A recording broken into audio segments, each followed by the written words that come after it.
Hello everyone. তো আজকে হচ্ছে বাড়ি যাওয়ার দিন। আর সকাল সকাল উঠেই ফার্স্টে ব্রাশ করে ব্রেকফাস্ট করে নিয়েছি।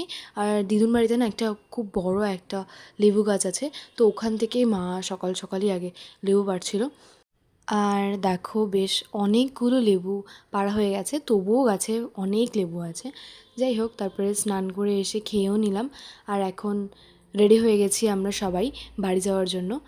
আর গাড়িতে উঠে পড়েছি, আর দিদুন মিলে সবাই আমাকে এগিয়ে দিতে এসেছিলো। তো এসে দেখো আর তারপর সবাই মিলে আমরা আইসক্রিম খেলাম আসার সময়। যেহেতু বাড়িতে আসার আগেই বৃষ্টি হচ্ছিল, তার জন্য আসার রাস্তাটা ভীষণই ভালো লাগছিল। খুব সুন্দর পাহাড় দেখা যাচ্ছিল। আর এটা হচ্ছে ডিমা ব্রিজ। এভাবেই রাস্তা দেখতে দেখতে বাড়ি চলে আসলাম। বাড়ি এসে ফ্রেশ হয়ে রেস্ট করছিলাম, তারপরে একটু ম্যাগি বানিয়ে খেয়ে নিলাম। রাত্রে আর কিছু খাইনি, জাস্ট এক সেদ্ধ ভাত খেয়েছি।